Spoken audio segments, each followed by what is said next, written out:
This is the Uptick Newswire Stock Day podcast, sponsored by InvestorsHangout.com. Subscribe to us on iTunes, Google Play, and YouTube to stay up to date on penny stock news and interviews, public information on OTC, pink sheets, and microcap stocks from around the world, with your host, Everett Jolly. On today's show, I'm bringing you back a returning guest. He was back on my show back in April 2017, and we're talking no other than Tetra Bio-Pharma. They trade on the OTCQB under the ticker symbol TBPMF. They also trade on the Canadian Stock Exchange under the ticker symbol TBP. And with us today is the interim CEO and the chief scientist there, Dr. Guy Chamberland. Good morning. How are you doing? Good morning. Doing very well. How about you? It's been too long since you've been on my show, I can tell you that, but I'm doing okay. Give my listeners, if you would, Dr. Guy, give them a little bit of a about statement of who you guys are and what you guys do up there north.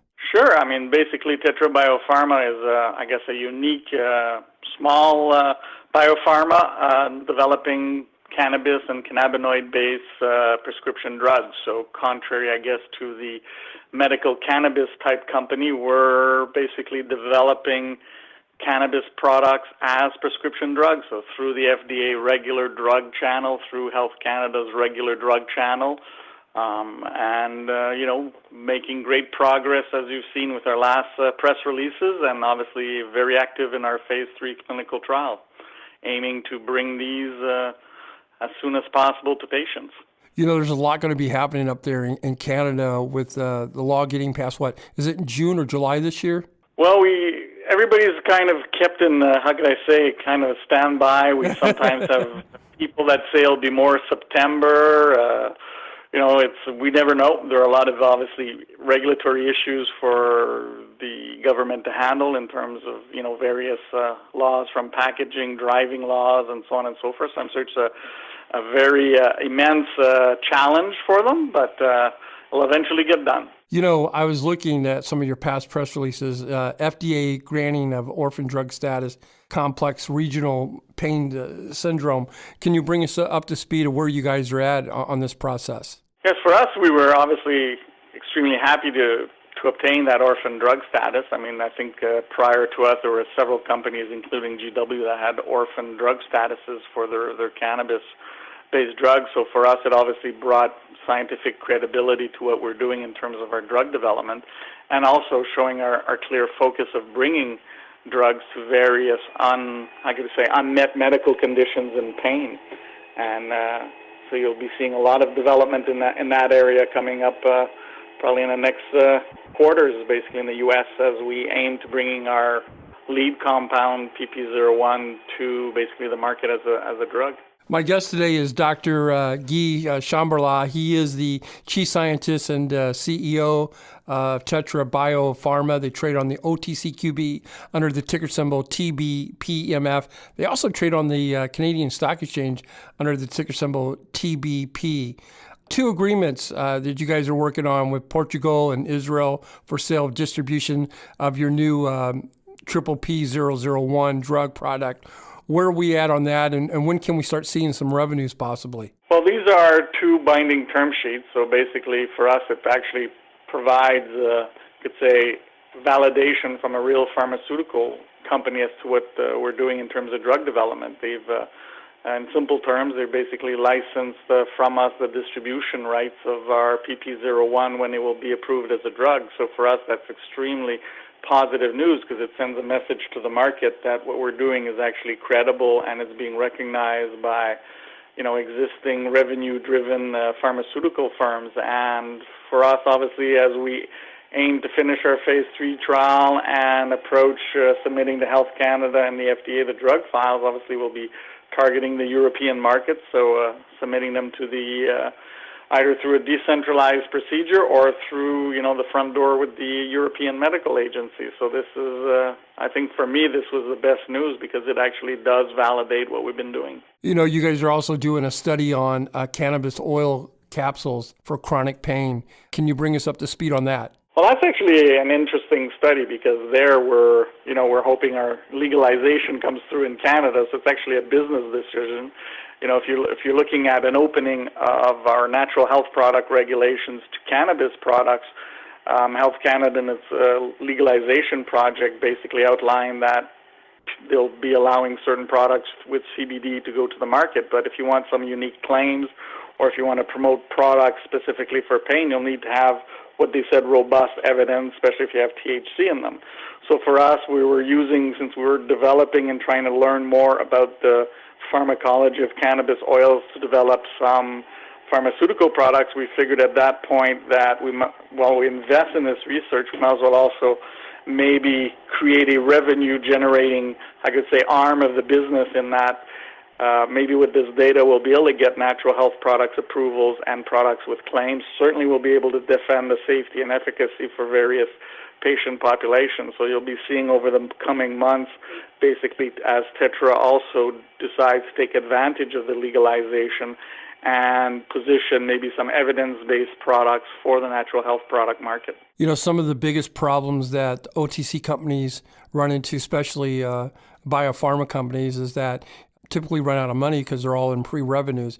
But recently you put out a press release, I think in March 27th, that you guys raised $4.2 million. What are you guys going to do with that money? Well, in total, I think there was the 4.2, and prior to that, there was about an 11.5 million raised. So a good part of that money was for being sure we had the money to bring our first drugs to the market.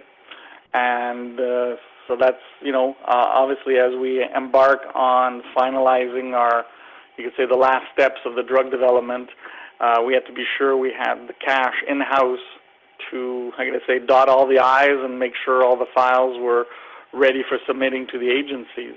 So that's what that was part of. The PPP-001 product, how big is that market space, and when do you think that's going to come to fruition? Well, that's our lead product, so that's the one that these two pharmaceutical companies license. So for us, we're basically on track in terms of our timeline.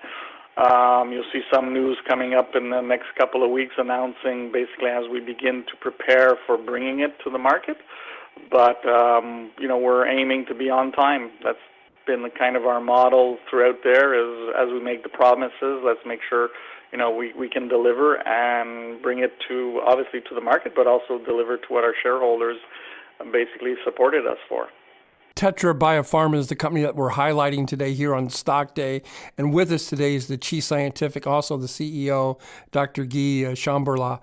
They trade on the OTCQB under the ticker symbol TBPMF. They also trade on the CSE, Canadian Stock Exchange, under the ticker symbol TBP. Their stock is trading around 52 cents a share, which I think is grossly undervalued. Let me ask you this, Dr. Guy, while I got you on the line here. You got any products? There's a huge crisis in the opioids. Do you have any products for that's going to take the place of that? Because it's such a huge problem, not only in Canada but also in America. Well, if you take a look at our two very active studies in patients, if you take a look at even the PP01 in patients, some of the endpoints we are looking at is actually, you could say, opioid sparing. So we're actually monitoring what happens to the opioid medications as we begin to treat these patients in that phase 3 setting, which is a very, you could say, a long-term monitoring of the patient. So we should pick up some very good, solid, and what regulators will say a well-controlled study design, which it is, a placebo-controlled. We should pick up if, inhaling cannabis actually does help with opioid sparing. In our oil trial, we're also looking at it, where we're actually looking at 3 different cannabis oils, a 1-to-1, a 1-to-2, that's 1 THC to 2 CBDs, and then a high CBD. There as well, we're looking at in both cancer and non-cancer pain patients, and there we're looking at basically what we call the concomitant medication, and what happens to the pain medications they're on. Do they have to increase over time, or is the physician actually decreasing them over time? Then if you look at our other projects, our PP02, which is another drug in development, that one will be really going after the opioid-sparing market very aggressively. Well, I want to thank you for coming on the show. It's always a pleasure to have you on here. In closing, is there anything that we didn't get a chance to touch upon that you would like to illustrate out there to my listeners? No, but for us, we've been working with the FDA and bringing these, and I think you'll see that, we've contrary to some other business models where people, like I said, work more at the state levels within the medical cannabis. We're out there to bring our cannabis products as prescription drugs to the U.S. market, and we plan to do it as per the regulations. You've been listening to Dr. Guy Chamberland. I want to thank you for coming on my show. You can come back anytime. Only thing I ask you is don't wait so long. Well, we've been too busy setting up the phase 3 on that. That's my defense. All right. Wish you nothing but the best, and hopefully you'll come back on the show here in about 2 or 3 months. For sure.